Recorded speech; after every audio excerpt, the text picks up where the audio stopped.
All right, welcome and thank you everyone for joining us for the Internet of Value Foundation New York, episode 91. And for all of those who come and listen to this information in the future, I hope you find it as valuable as I know I do every single day in the diverse amount of mindsets and perspectives that come in this space and speak. And thank you, Shellfish Dazzling and Gork, for showing up so quick. I'm going to send some invites out to you guys. I'm going to go get some information to post up top. I'm trying to keep it mostly XRP ledger related today or on the specific topic of DLT. But if anything is on the top of your guys' minds that you guys would like to talk about beforehand, we could talk about whatever for 20 or 30 minutes, and I'll get into it a little later. And when I do so, I will close up somewhat after that. So, maybe we can do some whatever anybody would like to speak about for the first 45 minutes or so. I know I opened up the space also a couple minutes earlier. I think I posted it for 3:40 today because I thought I was going to be a little late, but I'm here. So, welcome, guys. Yeah, good afternoon. Thanks, Evans. Yeah, it's funny too, like the DLT part, like the whole like title is just like, oh, what's that? DLT? Yeah. The distributed ledger technology? Oh. Abbreviations, man. They get me It's every okay, time. don't worry.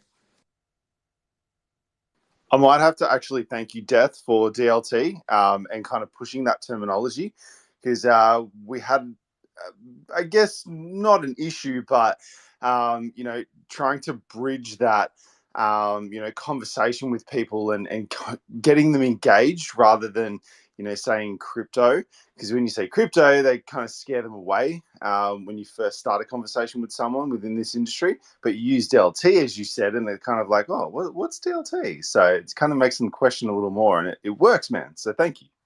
Oh, that's awesome. You had a first-hand experience? Well, yeah, a couple of people we've spoken to in relation to things that we're doing. Yeah, you start the conversation, they kind of like they turn their head like, what are you guys doing? And then you start kind of explaining it in terms of distributed ledger technology, and then they start to kind of ask a few more questions. Kind of piques their interest a little bit. So I pass that on to the rest of the team, and everyone's been using it. And it actually works, dude. It works. For sure. You leave the end term, right, technology, and everybody likes technology, right? From down to the creator of the term Aristotle, technologio, which was to increase in efficiency of a skill, craft, or tool. And we've taken it to this next level where people hear the word technology, it's exciting. And so distributed people are like, interesting, okay, so something is distributed and it's a ledger, and what the heck is a ledger? Most people don't even know that. So yeah, I appreciate the kind words, but it's all in a means. And so I'm glad it's being utilized. And this is nice to hear, because you're right, from a terminology standpoint, which is the first point of education. If you think about it from a school perspective, right, you had to learn all of the words before you could put the words into sentences and create these different complex thoughts, which then could explain a larger intent behind the structure of something that's being expressed. And nonetheless, this is that same kind of how do you build that not only structure, but the want to learn the structure.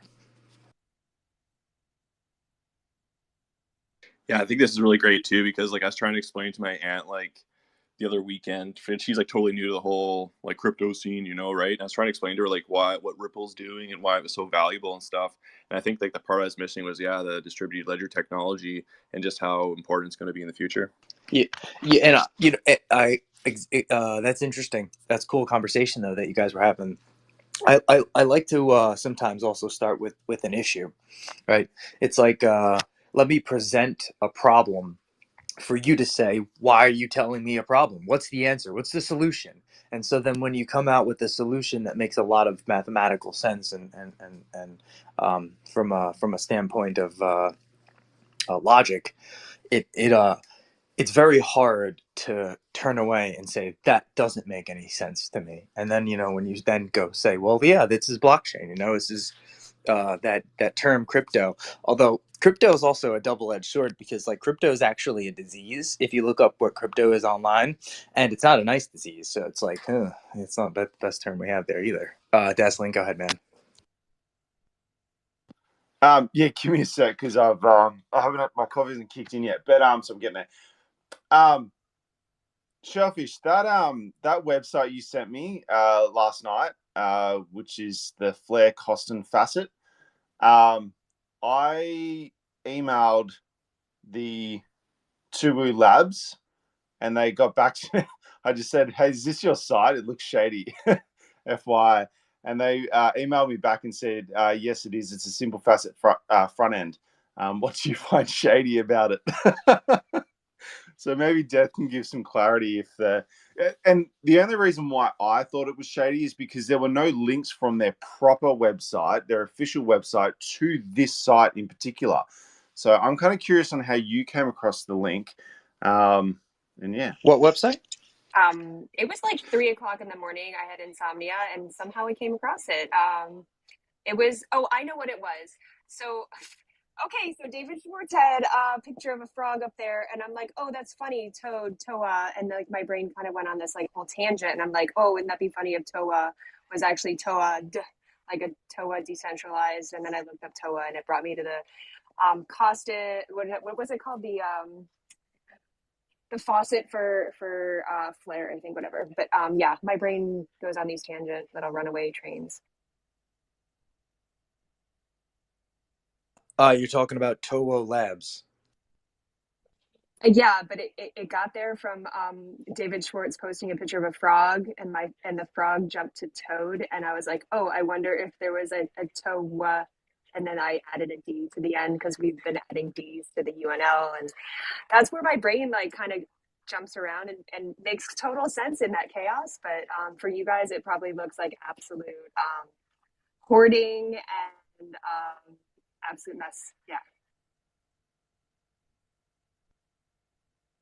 I just sent you the link, Death, to the site, and when I found it, what I found, shady about it, is the fact that their logo up the top is colored, whereas on their official website, it's not colored anymore. It's just plain, like there's no color in it at all. When I went to the documentation as well, I started looking around. I was like, it's pretty basic. Like I know basic works, but I was like, anyone could have slapped this together pretty quickly.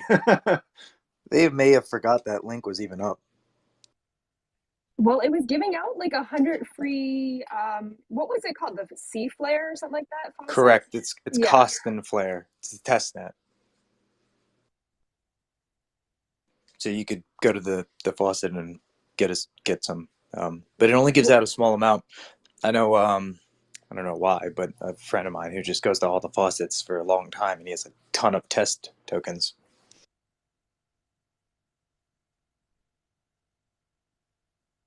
But yeah, essentially no value.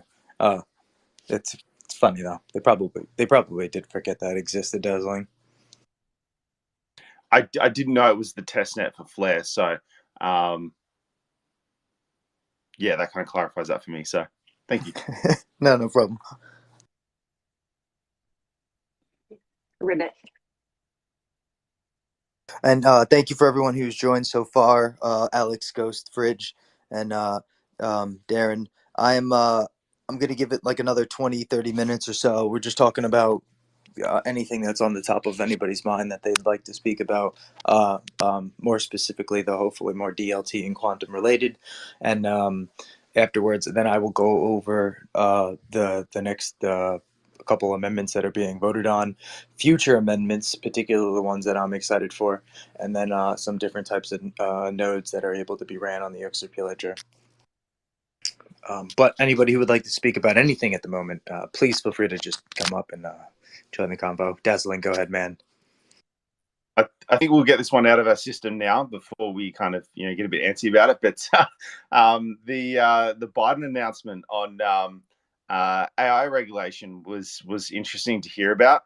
I need more time to digest what I've heard, but I'm keen to hear everybody else's thoughts. It seems like to me, I'll just be completely honest. It seems when I went on the AI.gov website, all I saw was the Democratic Party, and please excuse my terminologies, but plastered across this website, and it just looked like a grab for votes, basically. Uh, but I'm excited to kind of hear everyone's thoughts, now and over the coming days and weeks over this announcement. Shellfish, go ahead. Yeah, one of the things that I was going to ask you about regarding that was I remember Apple specifically not using the terminology AI when they were coming out with their VR. Would that be like a way around this EO because they actually did not use that terminology? I think they stuck with just machine learning. Did you happen to see? I didn't read the executive order. I was just listening in because I was driving, but I do know that they were very adamant about not saying AI when they had all their releases at the beginning of summer. I believe they were just using the terminology of machine learning. Did you happen to notice that? Did you watch it, Dad?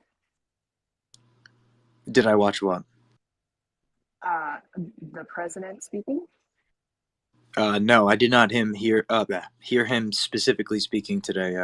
I had missed that, so I'll go. I can go back and give it a look for 5-10 minutes. I typically don't enjoy those moments, but from the documents themselves, there was an emphasis on privacy, right? And this notion of and I personally disagree with this thought of regulating this broad term AI as maybe this is one of the reasons why Apple didn't want to use the terminology, because it's factually incorrect. It really doesn't do a great job describing the tool sets behind the actual action that's occurring in some sort of electromagnetic digital way.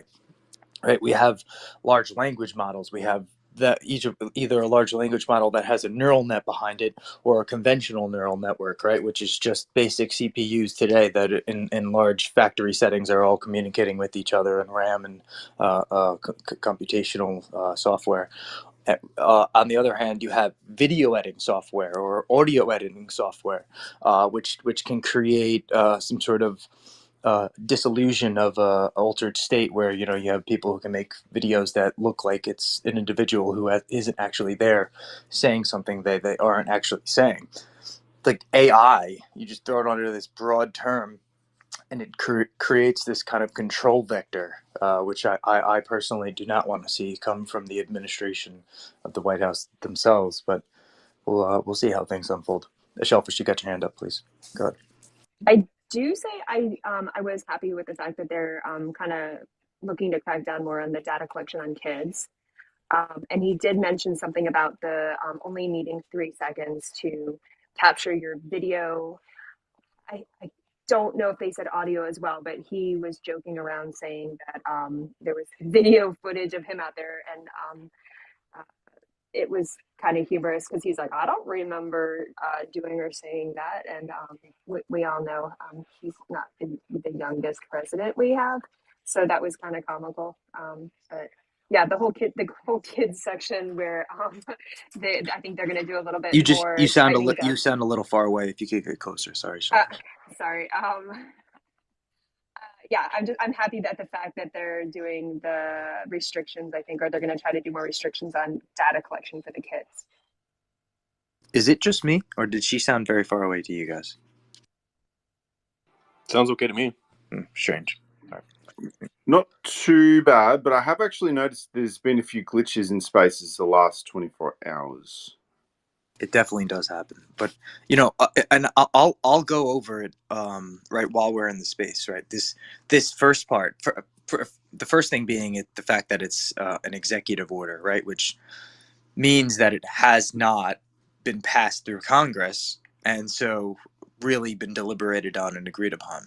But the first thing is it requires that developers of the most powerful AI systems, who gets to make that notion. What is a powerful AI system?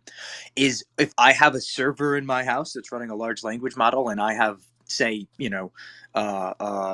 15 terabytes of RAM and 4,000 cores of a CPU.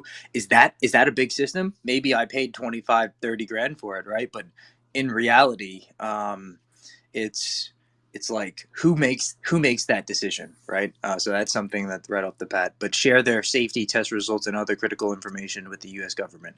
So they're now saying that I have to hand over all of that information. What are they going to do with this information? It's, develop standard tools and tests to help ensure that AI safety systems are safe, secure, and trustworthy. Okay, so now they've just put a barrier there to make it so that startups, which is the largest amount of these new tool sets, companies that we see at the moment, right? These startups that are popping up, we're now going to place some extra costs on top of them to make them more compliant, which obviously eliminates a lot of the newcomers because they can't keep up with that type of regulatory stuff. This is like the stuff that I don't like to see in a type of an executive order. But Shellfish, please go ahead. So I'm in kind of a catch-22 moment because I know that the government had so many hacks within the last few years into their databases. So I don't know that I would want them to have all my data, but at the same time, does that mean I want them to have the most up-to-date stuff so that way it is more secure? So that we throw more funding into it, but then they're going to have the most secure system. But then does that mean really infiltrating our data on a level I don't want? This is like a can of worms. I'm not sure that I'm happy to go down right now with them. Well, and right, here's the next one, right? Protect against the risk of using AI to engineer dangerous biological materials. Well, we all agree that nobody should be building something that's malicious and nefarious. You don't even have to. Why would you have to write that in an order that's kind of obvious, right? There are repercussions for doing things that are dangerous for or malicious to other people in society. We already have laws for that. But the key words, right? By developing strong new standards for biological synthesis screening, agencies that fund life science projects will establish these standards as a condition of federal funding, creating powerful incentives to ensure appropriate screening, keyword, and manage risk potentially made worse by AI. So if you have a company that's developing materials, say in the thought of life extension, who gets to deem if that's dangerous or not? The White House does, the government. I mean, that's like one of these kind of like once again overreaching thoughts where you could completely utterly destroy an industry that could be worth trillions of dollars in the future. But obviously with overreaching hands, there will be a very few amount of people who may be able to even participate in that industry. Sorry, Shellfish, go ahead. No, I'm just like having flashbacks of around 9/11 when you couldn't even walk through an airport and not have to take off your shoes, or say if you mentioned the word BOMB, that was like a big flag. There's all these things. So what if you say a book that's been flagged, like I know there's people that come into spaces and they're like, you need to read the UNA, blah, blah, blah. And I'm like, no, that's a book that's on the flagged list. Like, why would you keep sending that word out into space? Like, stop doing that. So does that all get collected and now you're on the terrorist list because you mentioned that word or that book? How far is this? I'm curious how far this is going to go. Like what the repercussions are going to be. Well, I would say more so than the information collected, right? Because I think for the most part, that information is already collected and stored somewhere. It's not really, in my opinion, that big of a deal in that sense, right? But it's the industry, it's the market participants that get to get thrown out or are not able to come and participate because of this kind of overbearing structure that's get made. And in my opinion, it's not great when you think about it from an open market.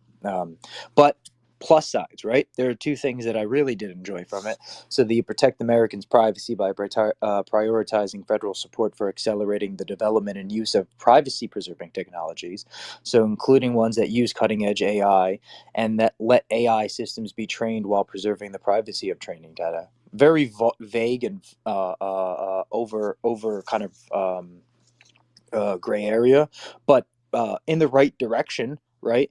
And the thing about federally funding it, so that's supporting market participants who would want to come in and get some sort of aid and funding to do that, and then the strengthen the privacy preserving research and technologies such as cryptographic tools that preserve individuals' privacy by funding a research coordination network to advance rapid breakthroughs and developments. The National Science Foundation will also work with the network to promote the adoption of leading edge privacy preserving technologies by federal agencies. And you can already go to ai.gov and go to apply for this different types of positions that'll be open. So that one thing I like, right, where they're going to hire some people in the industry and hopefully hear and take into consideration what these industry experts speak about into making further decisions. But still, still, I find the need or thought for need of an executive order still overbearing in myself. Shellfish, please go ahead. So, what are your thoughts on them slowing down the availability of the quantum computers then? Because that right there, I think we discussed that is one way to infiltrate or start trying to break key codes at an accelerated level if you know what you're doing, right? So do you think that they'll just either outprice them or they'll just make it a black market thing so that way people can't get their hands on them? Is that going to be like only the government type of organizations or corporations will have access to them, so that way small cells or individuals won't be able to access that type of technology? Yeah, I don't think in the sense of solid state quantum processor chips that you could have in everyday devices. I think that the majority of people will have that accessible to them. But when we talk about the things of individuals learning how to build it themselves, and right, having a server or which has quantum processors inside of my house, which if I run the wrong software now could be deemed dangerous. Yeah, it's like it's questionable, at least with this executive order, which is like who gets to determine that, right? If I say I build a model, a large language model from my house, and I'm using say a quantum processor or just regular servers in general, and this particular large language model though is meant to help people therapeutically, and in some cases some people determine this thing to be scary, right? And so maybe somebody who utilizes it has a worse reaction rather than a therapeutic reaction, and it frightens them. It's like, okay, this if they report that to the government, does the government say that I'm running this dangerous operation, a malicious operation inside of my house because I have the servers here and I have all the hardware? It's like, I mean, that's a questionable thing. Very, maybe not the most. I mean, who knows? That really could be a scenario that does play out in the future. I mean, people like to play the victim all the time with when they purchase a good and don't get the expected outcome or experience they wanted, and they try and get their money back or something like that, and so they make some sort of malicious lie up. Yeah, I guess it is kind of a scenario that could possibly play out, or even in the medical field. Say it's a medical robot that's attached to the ceiling that accidentally has some sort of short in one of its transistors in the microchip and drops somebody, right? Who gets to determine if that like AI system is that's being ran by that person is a dangerous actor, right? Like if am I able to in my home uh, uh, provide computational power to that network of possible systems that are running? I think the answer with that at that point would be probably very questionable. It's just a lot of gray things in this the report that came out. But uh, this thought though that there were some experts that were speaking about slowing down the industry about a year ago. Well, this is somewhat of probably going to do that in some sense, at least for startups. For larger corporations, it's full steam a go. I mean, I don't think they're going to stop at all. There's no reason to, even if they were fine. It's part of business.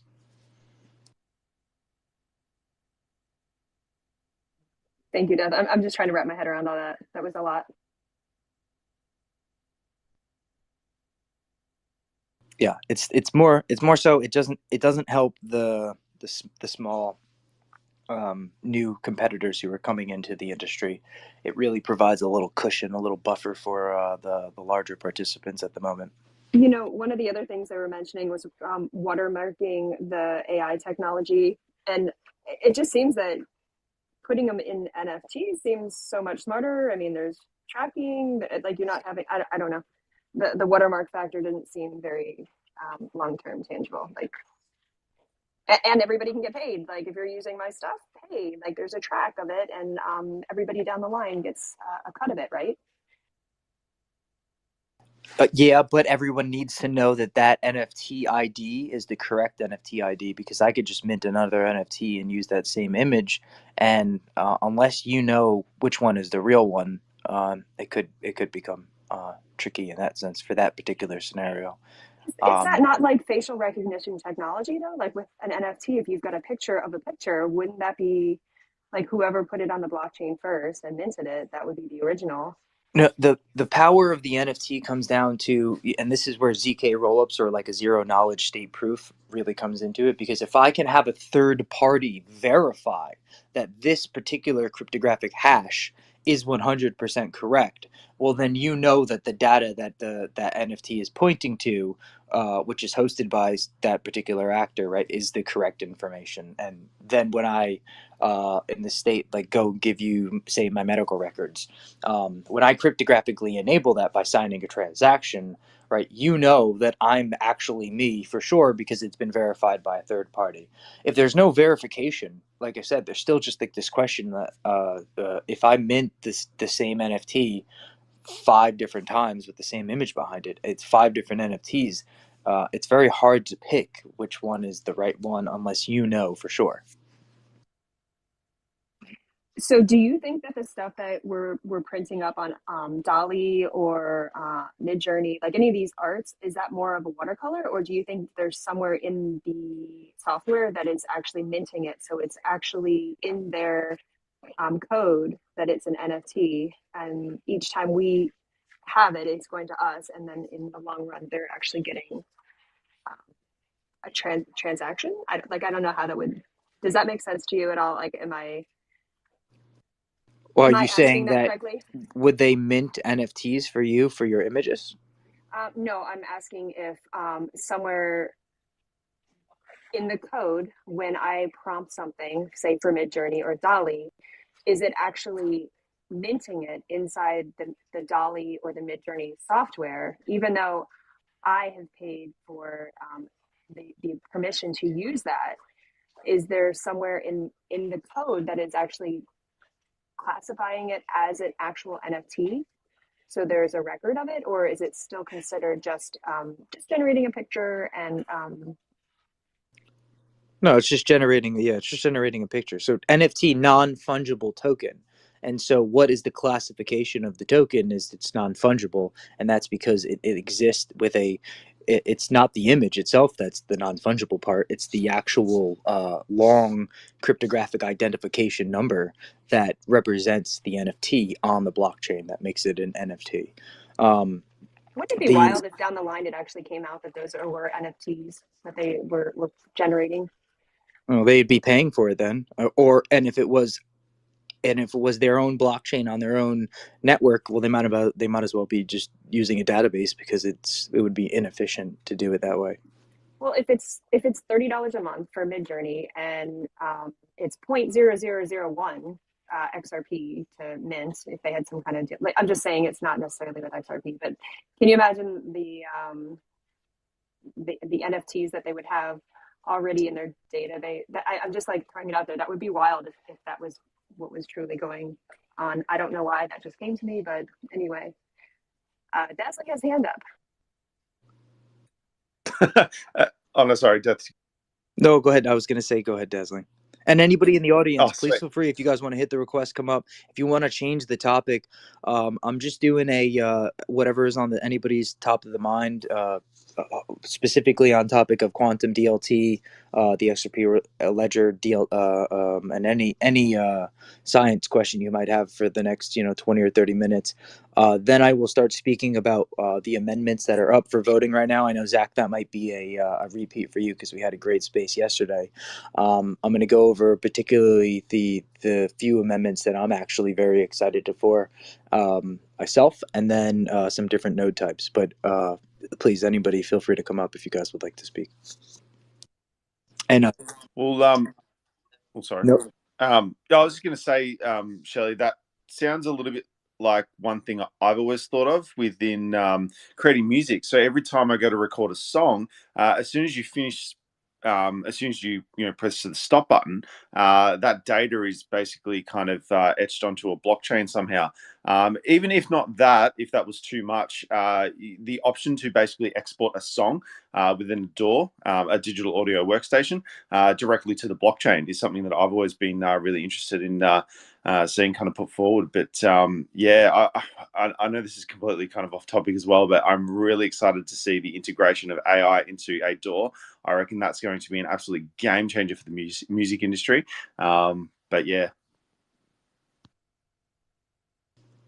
Well, in this case, like say this example that was used, like the XRP ledger, right? There's a plus and a minus to this. NFTs are great conceptually. I think it's a multi-quadrillion-dollar concept. But there's also a weight that comes with that. All of the providers who are running full history nodes, which is one of the node types I was going to go over in a little bit, every transaction, right? Every action that's done on the XRP ledger is adding some bloat to that, some weight, which means that you need to increase the ability to capacity to have these systems. And not only that, but be able to relay that information if it's queried in an acceptable amount of time. So you have to have some pretty nice enterprise grade software, or so hardware, to run that software. So it's like, you're probably better off just using a database, because from the cost benefit structure, it's still just way more worth it than to add all this extra bloat of software onto it. But this is why the NFT itself, the information existing off chain is really something super cool, and this is why we like IPFS and different files storage types.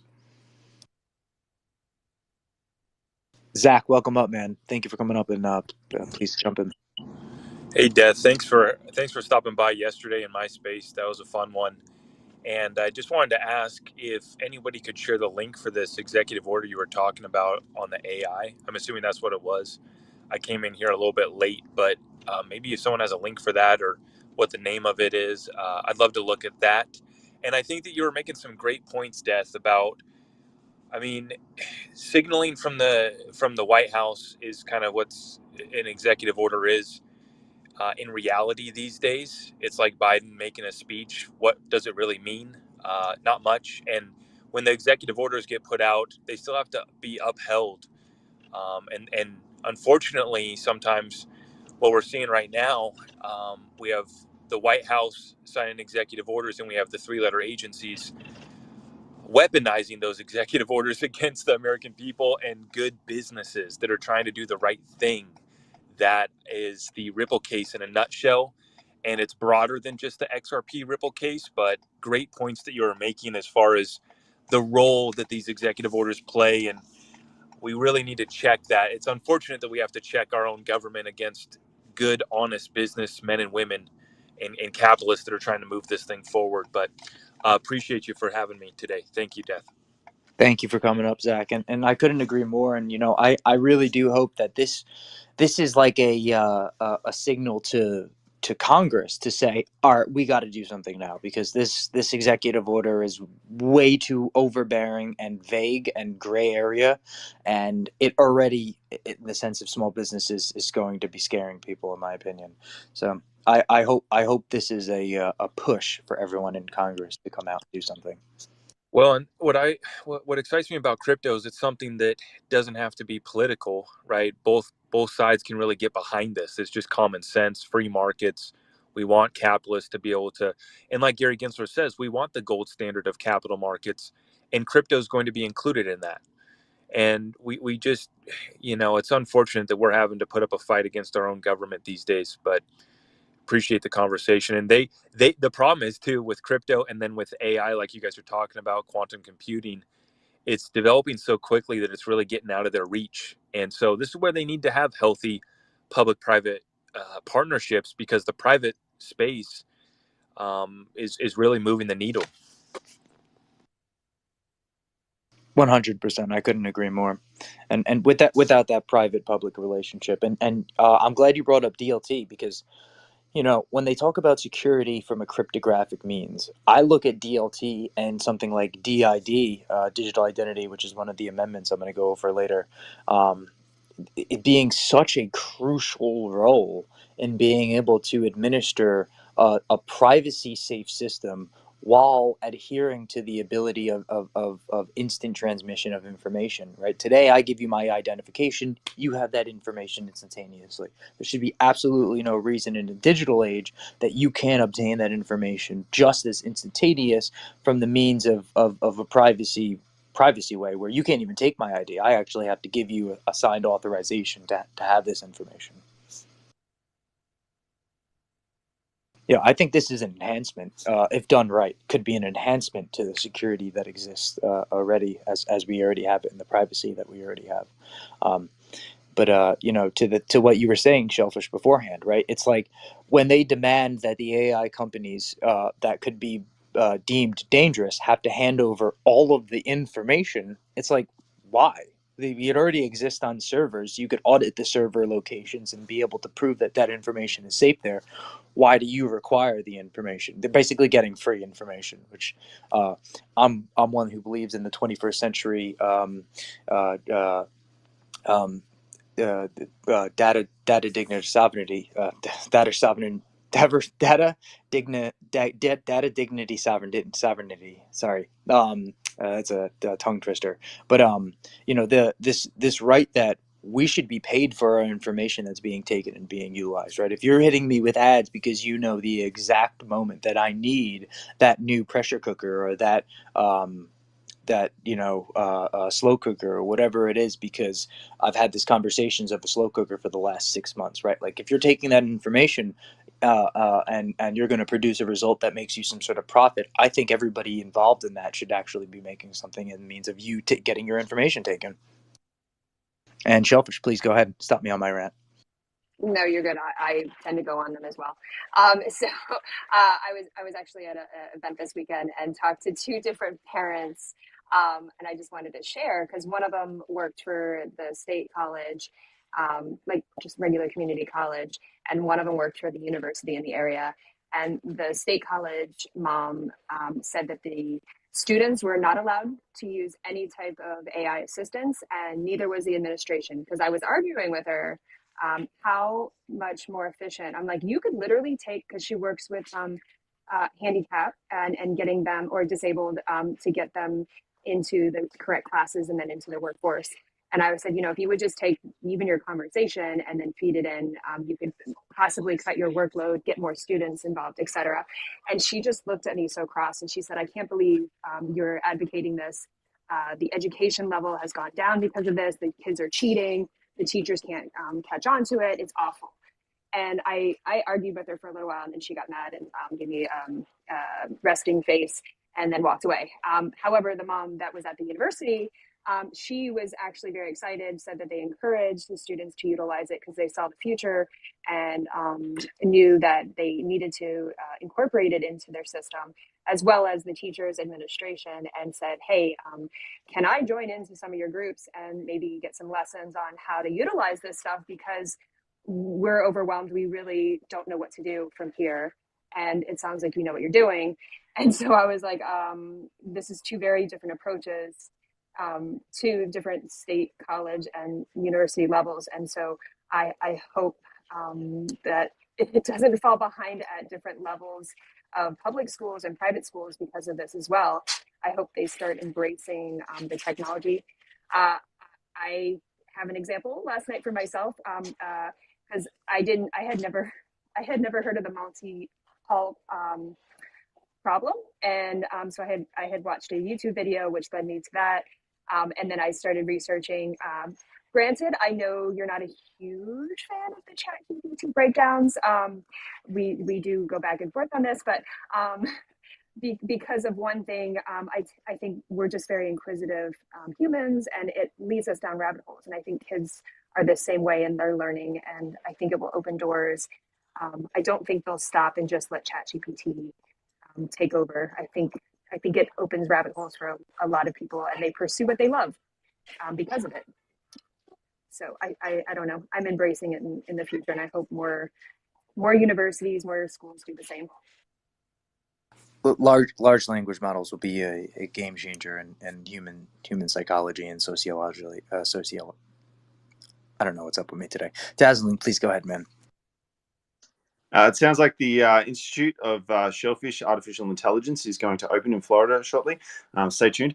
I just have to echo the same sentiment here in Australia, because I do a lot of work for teachers, and they basically say the exact same thing.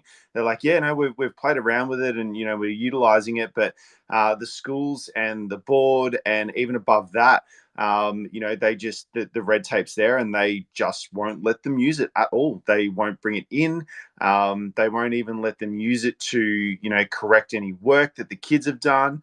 They can use it for their own personal, kind of uses. But a lot of the systems here, I don't know about over there, but, they're cloud-based systems. So, the teachers will log on to some sort of, administrative system, and just kind of collaborate with their workflow through there. And they're just not allowed to touch it. I think it's more of a how can we profit off of this, and it's actually, in reality, it's actually, this is going to take all of the profit from you. And so I think some administrations probably do see that in the sense of education, because it's a game changer, and it comes down to the distribution of information, education, right, which is how you come upon the information of education, this distribution of information that's occurred.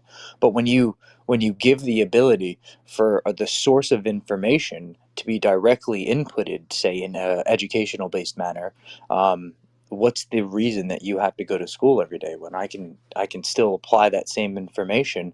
And so there is a social aspect that comes into school, but it doesn't mean that it has to play into the same social aspect of the way that we think of schools today. This 9 to 5, you wake up, you go there at a certain point in time, you stay there for this amount of time, you do these structured things. You get the whole formation of the way that the learning process is done. I think is going to probably take place in the next 25-30 years. And I think in positive and maybe some sort of detrimental ways, where the the need to go out and get educated becomes a must, right? Because the ability for society to interoperate and have easier existence is applicable at that point in time. And so you don't need to necessarily go out and become the smartest individual of the sorts, but the accessibility nonetheless will definitely be there in a much higher format today. This is something interesting, though. You think about TikToks, right? Or the information from these videos, a lot of kids consume in like 6 to 9 seconds. I think they say like the sweet spot is. There's actually this interesting fact that has proven the same amount of information from somebody who's 50 or 60 years old cannot be obtained in 6 to 9 seconds that it can from these children who are growing up with intaking this quick bit of information and then processing and having some sort of output, doing something with it.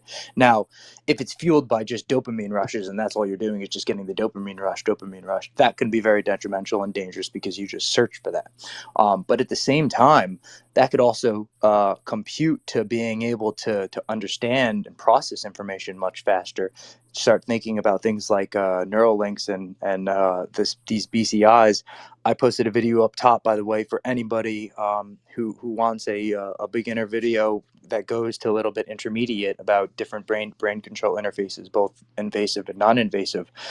these electrodes that they're picking up this information, or inputting back to the information. This could play a huge role in somebody being able to execute commands and understand and communicate with this type of technology, rather than somebody who's older, who might take more electrodes and more impulses to be able to produce the same result. And Shellfish, please go ahead. Are you guys sick of me yet? I have all these great questions. And I only get Death Rager like, 2-3 times a week if I'm lucky to ask these. So, okay, so one of the other awesome things that I came across last night, knowing that autism is, I believe, 30% now, it's like 32 kids out of 100 have it.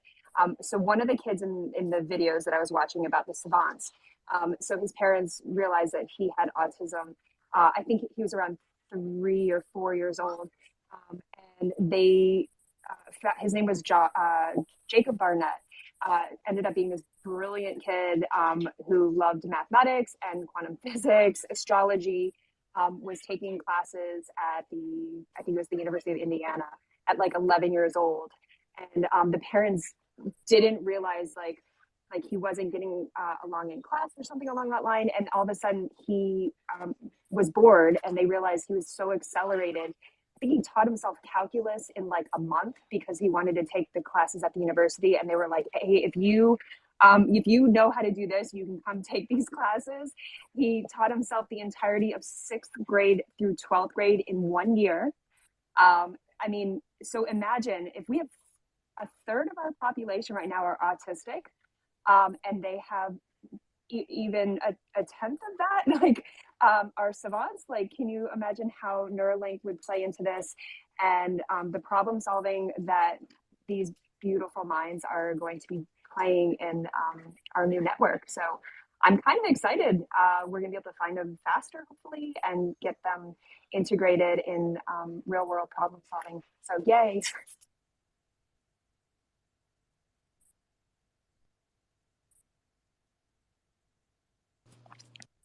That's it.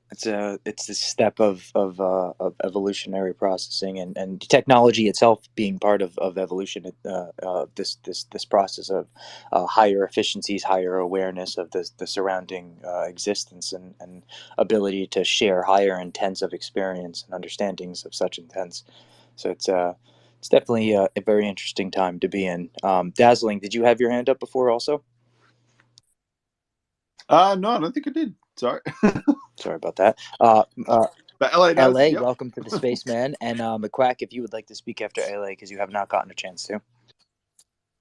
What's up, everyone? I was watching Peter Diamandis' interview with Will I Am, and they spoke about some of these topics. And first, I want to speak back to Shellfish, who just spoke, if I believe, and about the ability for these technologies to allow kids to come up and not follow that dry ass path that they've tried to keep everybody on. And the interesting thing is, like, again, you can grow your own self now. You don't have to wait. And the other flip side of that I wanted to share that I thought was very interesting, and this is kind of why, like, a lot of my family is in the education sector, and so like superintendents, principals, and teachers, and then substitute teachers all back there.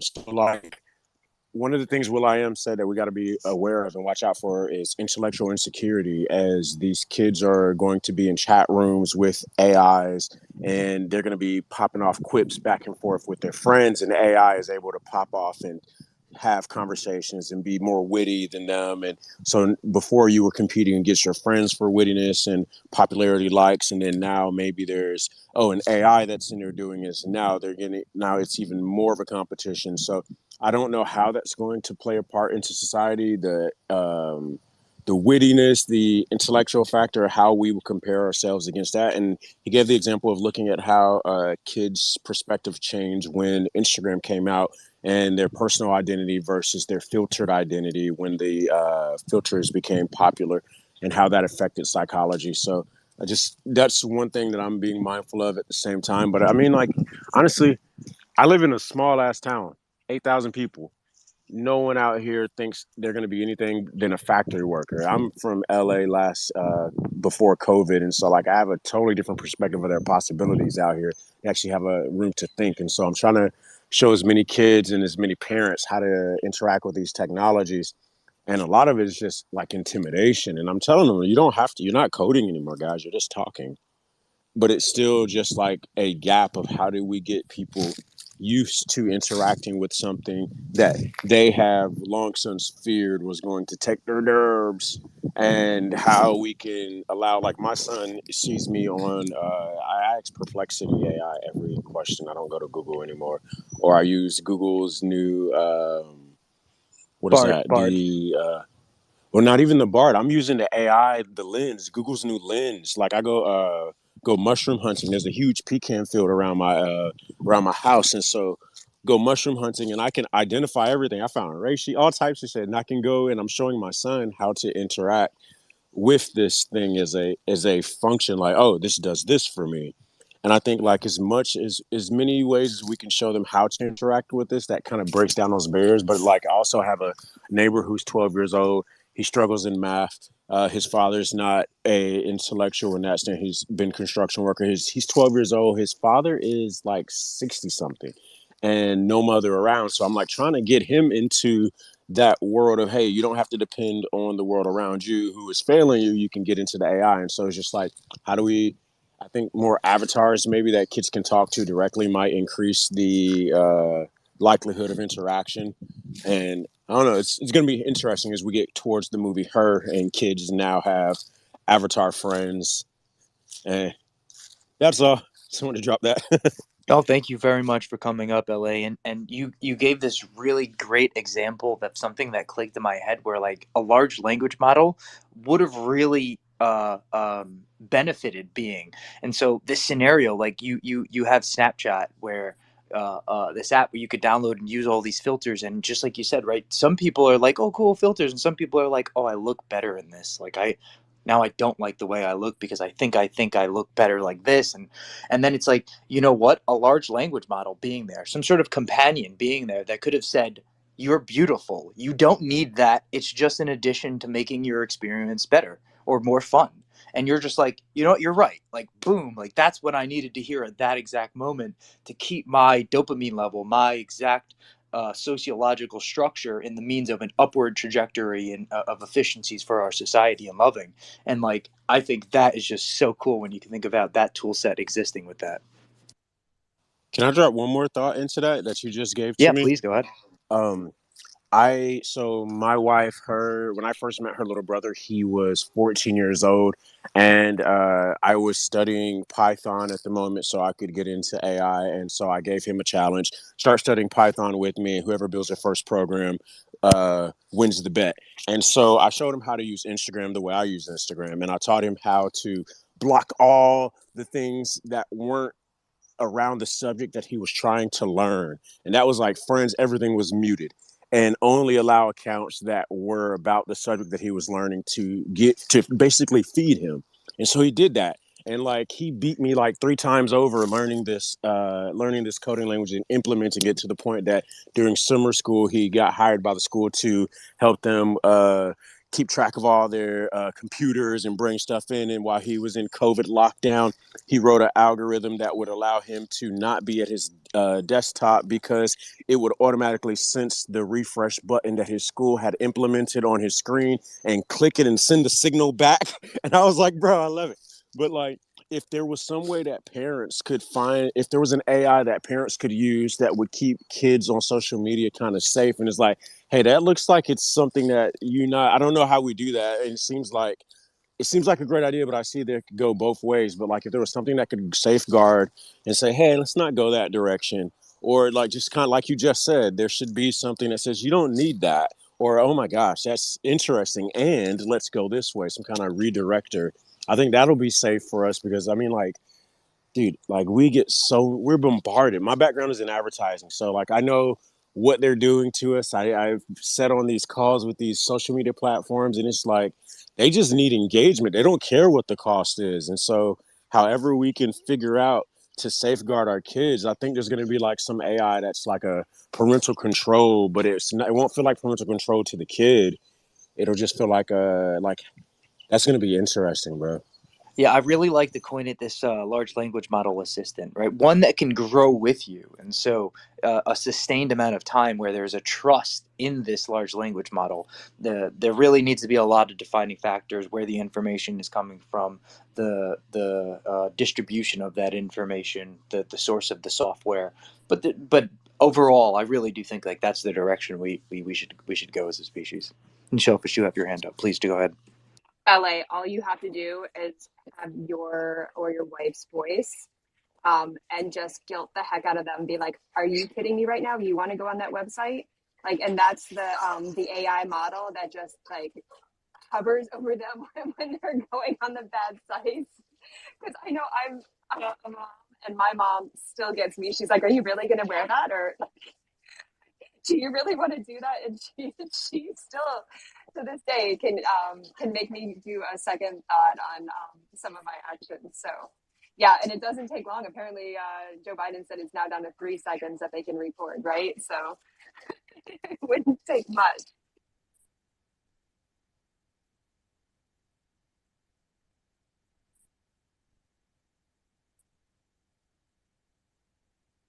This was really fun and an excellent conversation so far. I'm going to steer it a little bit over to talk about some amendments, and then Dazzling, you got your hand up, please. If it's science related, go ahead before I. No. We've definitely touched on this topic a lot, but I might just try and help you get there by saying, are we in a bull run? Because it's looking really, really bullish right now. Well, this is an interesting perspective and question. I definitely see the sentiment is very mixed in the community. Some people believe it to be the start as Bitcoin is on the rise. Other people believe it to be too good to be true. I shouldn't say the word good because I don't believe anything is good. But the too thoughtful, right? And of kind of expecting something to occur when the overall outlook of the world is somewhat kind of detrimental at the moment from that perspective. But markets be markets, and things go up, things go down. But I will say though that there is definitely excitement over the amendments that are coming to the XRP ledger. In particular, the community has been very vibrant with lots of different colors over the course of the last couple weeks, particularly talking about the AMM, which is an automated market maker amendment. This will give the XRP ledger a layer 1 functionality to have the ability to have sourced pairs of liquidity that then could provide paid fees for the individuals who are providing that liquidity. An automated market maker is a system of calculations, mathematical calculations that allow for the individuals who are providing liquidity to earn a fee for providing that liquidity, and for users who want to play arbitrage roles to be able to market make, play both sides of buys and sells of a market to make their own earnings from said system. Pretty much every exchange you think of that exists today plays the role of a market maker, which is creating the markets themselves, liquidity, price dynamics, for the ability for others to partake in these markets, which provide a possible outcome of producing either a positive or negative on their balance sheet. This XLS30, which is the automated market maker, to me has a couple different specific things that make it different from other automated market makers, and things that make it very similar.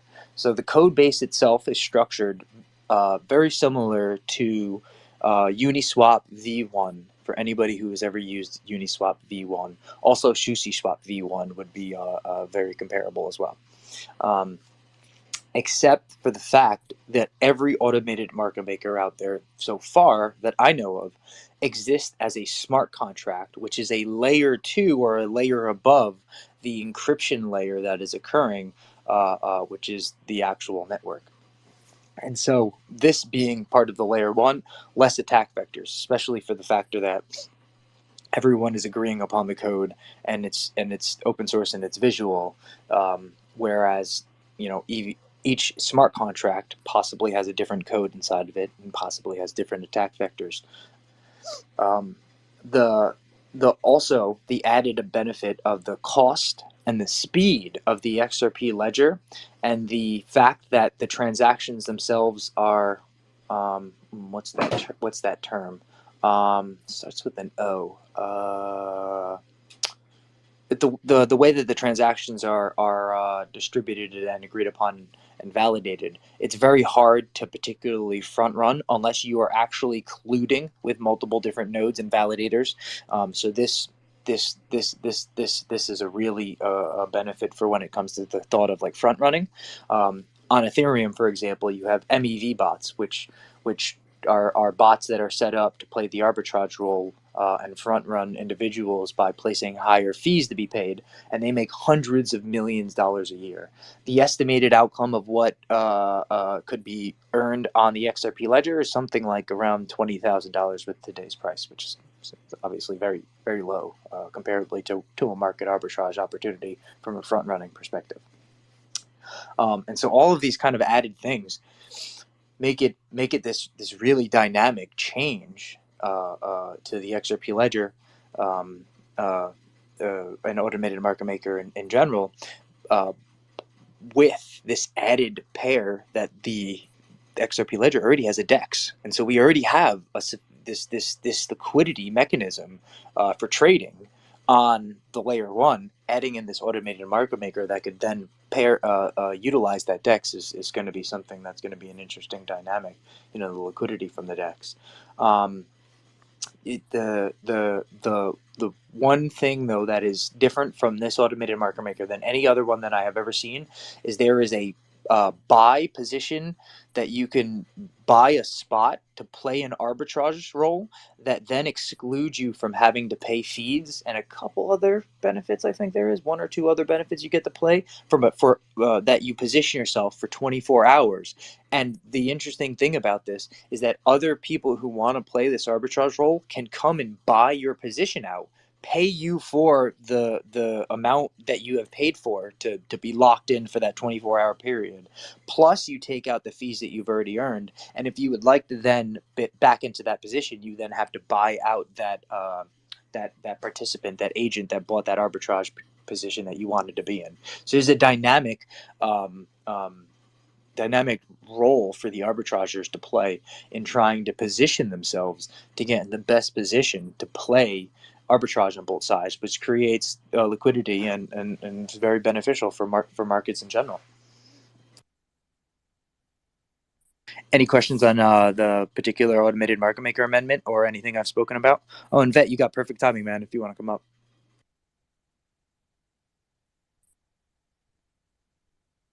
I noticed he dipped when you started talking about all this stuff. He's like, I'm sick of and then it. he came back for the he came back for the XRP ledger stuff. That was like perfect timing. He did. Yeah.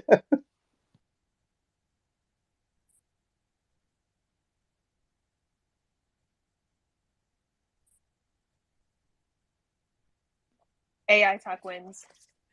Sorry about that. No, I was just putting my tea in the kettle.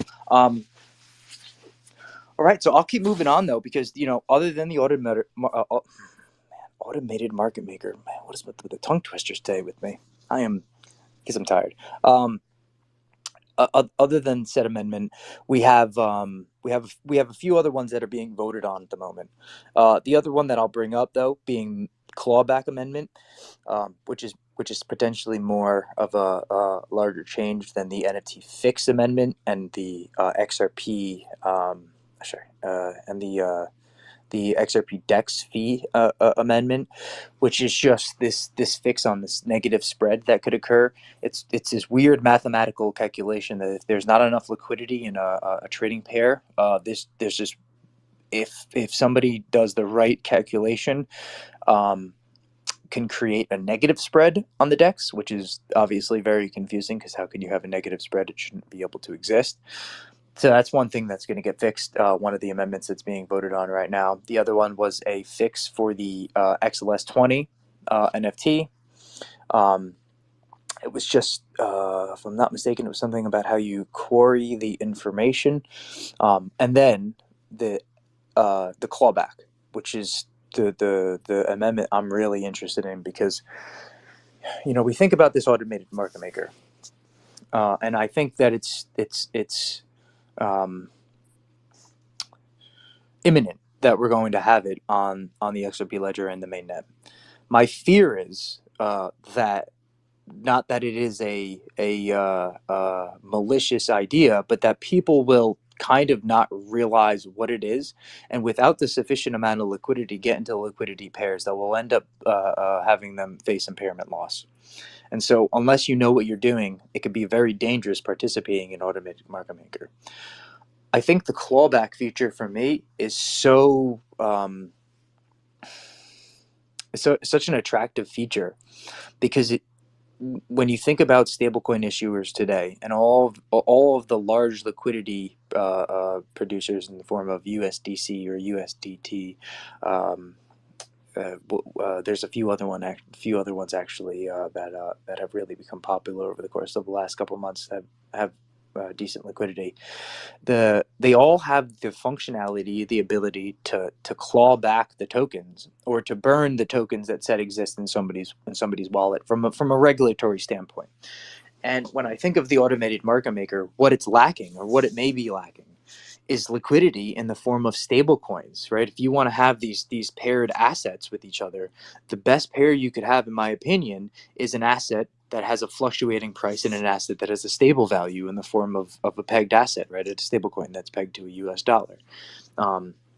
So, it's something that I think that I really want to see to help with the liquidity flow that could exist on the XRP ledger. And on top of that, just if we want to see usage of the XRP ledger, I think this is something that we're going to need if we want to have the incentivization of a thought of a stablecoin issuer to come to the XRP ledger and issue their stablecoin and participate on the XRP ledger, which is good for the whole ecosystem. So it's definitely the AMM and the clawback are two functionalities, feature sets that are being voted on at the moment that I find imminent.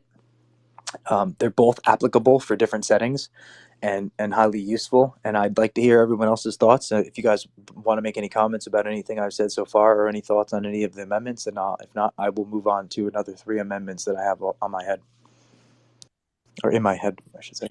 Dazzling, go ahead, man. Was the digital ID one that you were going to cover? That would be the next one. Yep. Okay, sweet. I'll let you go into it by saying that, that's probably my favorite. I think it's nice to add that KYC aspect to the ledger. I think you weed out a lot of scams that way as well. But I'll let you continue for sure. Yeah, and so the one thing with the DID that I'll post about in a moment. Actually, I gotta go get the link real quick. So the DID that is being adopted in the standard of the XRP ledger is an object that is a soul-bound object, right? You're not able to trade it with anybody. That then points to metadata information that is the standard that has already been adopted by the W3C, and the W3C is the World Wide Web Consortium, which governs the international standards of the protocols that are agreed upon internationally by all of the countries. And so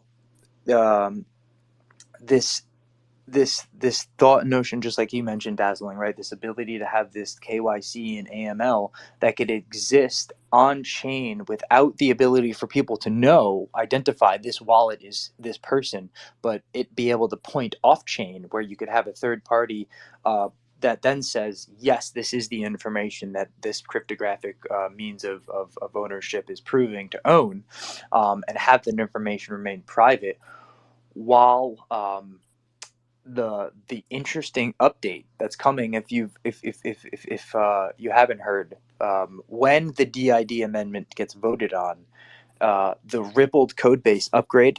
That's going to be coming. Oh, that's not in here.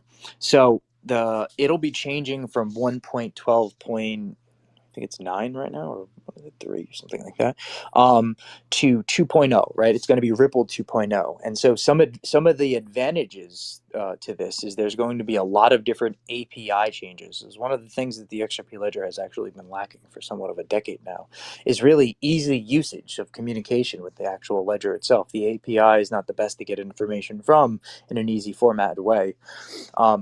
One of the images I was just looking at earlier and going over again is some of these dashboard changes to the XRP Ledger APIs, the ability, the functionalities that you're going to have, and it is paired with this thought of being able to have DID information that could then be utilized by entities in the form of companies or businesses. That want to remain AML and KYC compliant. It's super cool, and it really excites me that this amendment it's already being tested. It's already been integrated into the Ripple code base. It's part of like the Ripple 2.0, which I may add comes with a couple other added benefits other than the API. Plus, there's a transactions per second increase that's been associated with this, that from a message standpoint, the possibility of 1900 transactions, or 1500 transactions per second up to 3900 transactions per second on an optimal network. So that's also interesting. Dazzling, please go ahead though, man. I literally have no idea how your social security system works over there, but is the digital IDs something that could potentially overhaul or complement that system in a way, make it more efficient? Yeah, I don't see any reason why not. It's an interesting thing because you think about it, it's like a disassociation from your social security card and your identification. However, you need your social security card to get your identification. But you don't need your identification to get a social security number. But I guess if you lost your social security number, you would need some form of identification. Um, the interesting thing of thought of like, how do you prove who you are if you lose things? I think this really makes that a lot more easier, as you don't have to worry about losing your digital format of information. I don't know about a digital security social security proof, in at least the thought of like the XRP ledger, but it's an interesting notion when you think about yeah, why your social security. I mean, it is still used for some things, like, right, if you go and apply for a loan, or buy a house, a job, right, your W-2. So it's interesting. It's an interesting thought. You brought up the social security. I don't really think it's much of a need. I guess if you have the proof of identification, it means you've had the social security because you needed the social security to prove who you were to get the ID. So I think that makes sense, at least if it's in that direction. And then maybe in the future, your social security will just be a scannable QR code, something like that on your body. I think that makes a lot more sense also, because you don't have to worry about ever losing it, right? It's like you get a little quantum dot scan of social security that get imprinted onto your hand. You can't even see it, right? It's a quantum signature that gets imprinted onto your DNA, and boom, that's your social security, from a scannable QR code that gets stored in some government data center. And as long as they keep that information protected and safe, which should be protected, and then by cryptographic means, that you can be the only person able to access it. I think that would be cool. Go ahead. But instead of a QR code, maybe biometrics, or scanning the eyes or something like that would be more efficient. Yeah, I mean, you could think of it as like a biometric QR code, actually, if you really wanted to, because it's imprinted. If it gets imprinted in the sense of a quantum dot onto your DNA, I mean, I say QR code, but in reality, it's a subatomic QR code. The thing is with the eyes, the eyes have layers, lenses to it when you close your eye. From a safety standpoint, security, I could see, like, if you were driving on the highway, I could have a radar that could pick up, if it was on your hand, I could pick up your identification. If you closed your eyes, I don't know. It would be interesting. Could you hide yourself? So I don't know if it makes sense for the eye. But I'm sure, I mean, Retina is already used for a lot of this. If you sign into your phone with your face, it's using your eyes. Just cruising down the freeway in my self-driving Tesla. Got my eyes closed, all the cameras on me. I'm like, you can't Yeah. catch me, Oh, motherfucker. well, here's an interesting thought though, about stealing your car. Right? If you have the biometric means of ownership, it's like you hop in your car and it knows it's you. It's going to turn on. If it's not you, it's not going to turn on, unless you give permission to it by maybe some application to drive or something like that. But that's an interesting way that could be used. Go ahead, Shellfish. Dazzling, if they have those screens instead of the glass windows, you could have the total illusion of speeding and like having like a whole police chase, like Grand Theft Auto style. And then you get to work, you blow off steam like before you get there, right? Instead of sleeping in the car, you're in a live speed chase, but your car's only going 5 miles an hour in horrible traffic or whatever. But yeah, that would be cool. I'm like right on board for that. Let's do it. Oh my god, I love that concept because I just thought you could cruise through space and go past all the planets and the stars and just cruise, have a nice like therapeutic journey into work, Well, de-stress a you little bit, wouldn't or need the maybe on the way steering wheel home. anymore, right? The steering wheel would be more of a joystick for you to play your games on. There you go. I don't know if you saw, but I posted earlier the first electric flying car in China got approved for commercial use. So you can already call it on an app if you want. If you're on certain jurisdictions, like um, damn, my brain is just brain farting all over the place today. I had the jurisdictions in my head. Don't even worry about it. The provenances. I mean, but lead into somehow will lead into XLS 38, which is the bridge, the witness servers, right? So if you were going to communicate from one network to the next, well, we would need some sort of ability to bridge this information that exists from one network to the next, and be able to prove the states of this information. And so, even if you're thinking about DID, say I'm going to a concert, and they're using a network that is somewhat assimilated in the factor of XDC, right, with an EVM on it, and my identity exists on the XRP ledger. Well, being able to have witness servers that could communicate that information of the states of that information in a cryptographic means from one network to the next will play a role in this interoperability between all of these different networks, being able to have this information that can be proven from one state. And so the bridge being just one way to do it, with the witness servers that's being talked about at the moment, being a huge factor that could play into at least the bridging of this state of information. This is also one of the amendments that I'm excited for. And last but not least, the amendment, which I look at as more as like an additional feature to not only the automated market maker, but to the functionality of a bridge, is the Oracle.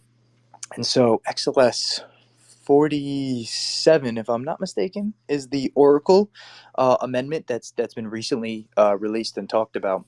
And so, for anybody who doesn't understand what an oracle is in the space, it's the ability to take information that exists off of the network and bring it onto the network, so that that information can be known about and communicated on the said network that it does not exist on.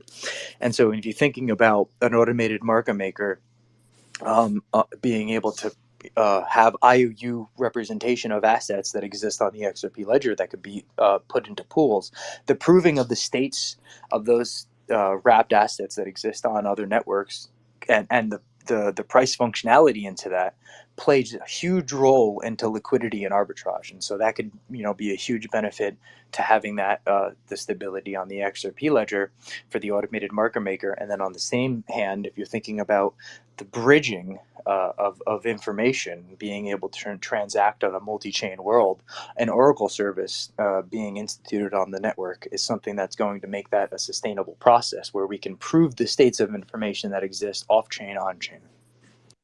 And so these being not only the 3 amendments that's being voted on today, but the 3 amendments that I'm really looking forward to being voted on in the future, 2 of which, if I'm not mistaken, will be in the Rippled 2.0 update.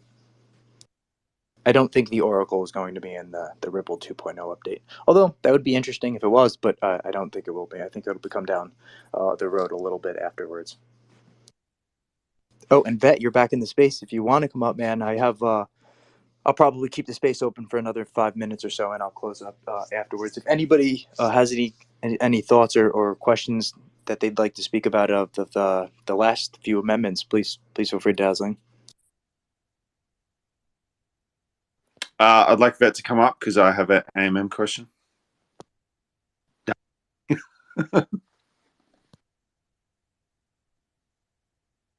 It's okay. I know he's busy. So, and I would really like to keep the space going too. Actually, this has been a really excellent conversation. No, I hear you guys. Sorry, but I've been watching like up and down the because Ripple X posted the video of the accelerator, and before that they collected the Twitter links of the project, and so had to submit that, and so I was watching the video, and it was actually really cool, and I'm actually also on it. Cool. So yeah. Oh, you were? Yeah, I'm also on it. That's awesome. Yeah, I think, is Zara here? Yeah, she's also by accident also on it, because she visited this the place, and of course they filmed everything, so she's on it too.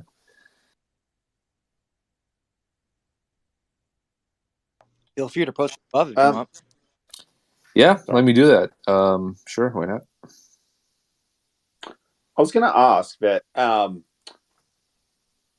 with the Ripple Accelerator program, are you guys a part of that? And if so, what's it like? What kind of insights do you get from being a part of such a program? Do you know? I'm just quote tweeting right now. I pinned it up also at top.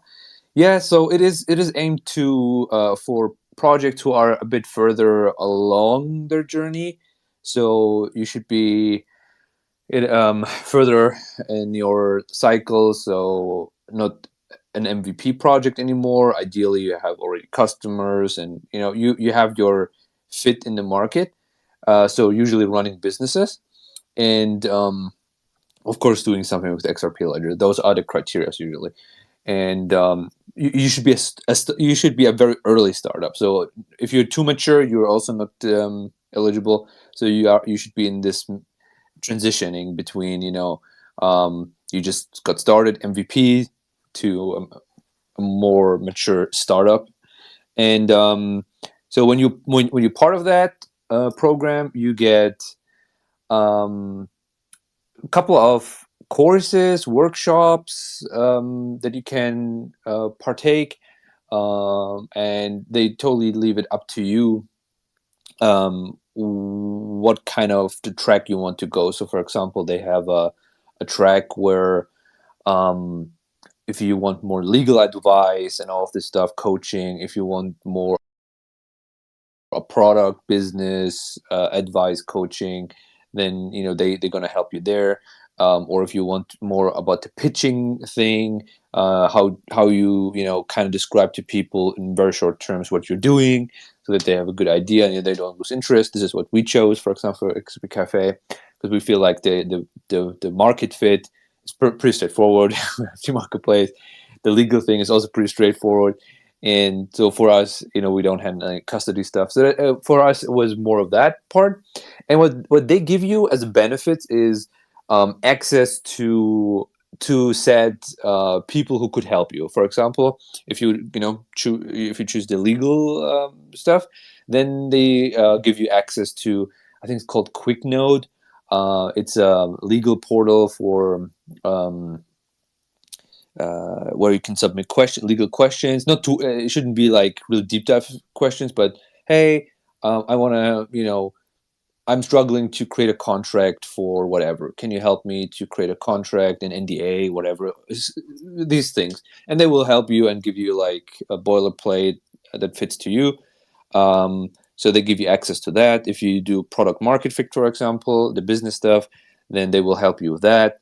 If you do the pitch stuff, they will help you with that with so-called mentors, and you can choose between them, and they can also choose you. That was actually really cool. And we did choose a couple people. Like we always change every week because it's a weekly thing. And yes, some of them were really a good fit because some of them coming from, I guess, Ethereum, or they did not really much understand NFT, so that was not really helpful. But there were others who were amazing. Some of them really, really good. I think one of them were actually, it was by accident. It was not something that they intentionally put in, but she worked previously at Magic Eden, which is it's a big marketplace. People know Magic Eden, and she worked at Magic Eden, and we got matched. And then she was completely helpful for us, and it was really good because she exactly knew what's up. And so you get basically access to these tracks, and each track has its mentor pool that you can get help from. And yeah, so that's basically what you get.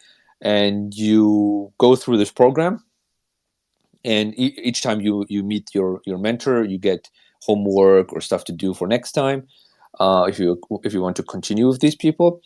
And you go through this program, and it all summits at the usually at an on-site event. In this case, it was London, and where you have 2 days IRL workshop there.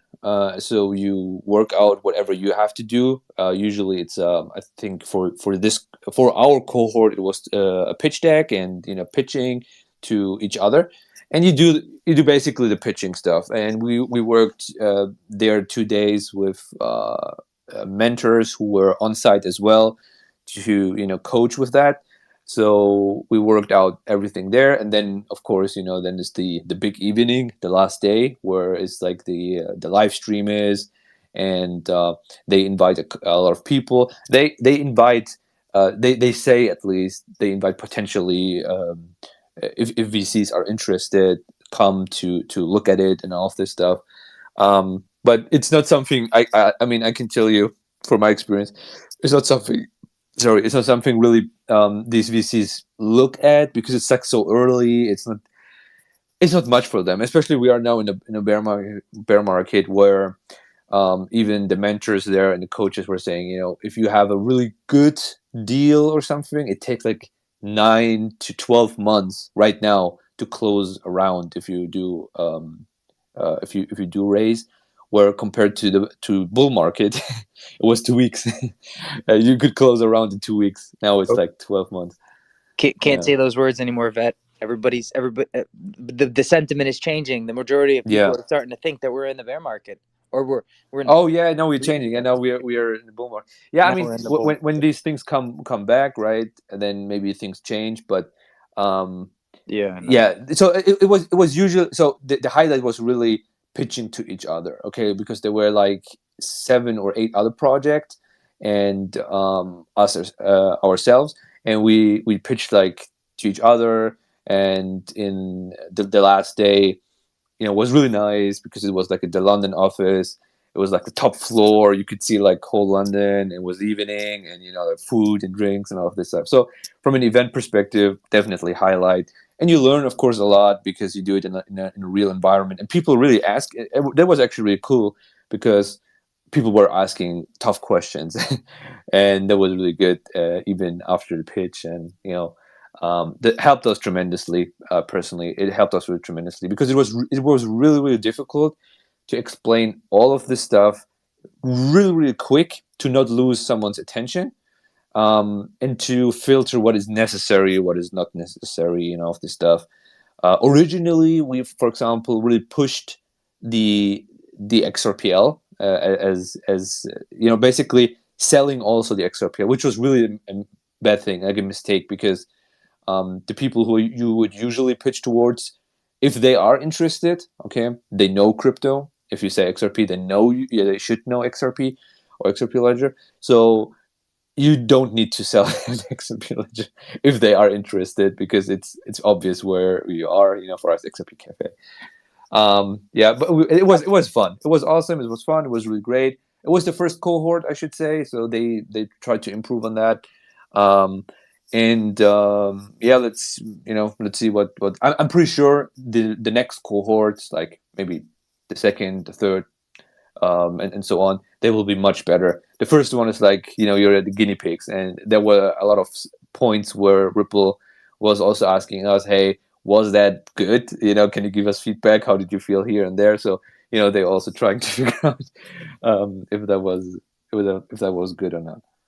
I hate to kill the conversation. I'm so glad you came in here, Vet, but I have to go a couple minutes late already. Oh, yeah. But I love you guys, man. This has been an excellent conversation today. I do realize now that I didn't get to touch on the different node types. I'm going to keep that in the space title for tomorrow. I'm sure I'll touch on it at some point in time tomorrow. But today was a fun conversation. For anybody who missed it, the first half of the space, we went over the new White House executive order today. A lot of different thoughts on the technology of smart tooling sets, large language models, right? All of these different possibilities with these different sets of tools. And then we went over different amendments that are coming to the XRP Ledger and some information on the XRP Ledger and how it works. And it was really great. So I hope I see everybody here tomorrow, 3:30 Eastern Standard Time, and I will be back on Spaces in a couple hours if there's any fun spaces open that aren't people yelling at each other and stuff. All right, love you guys.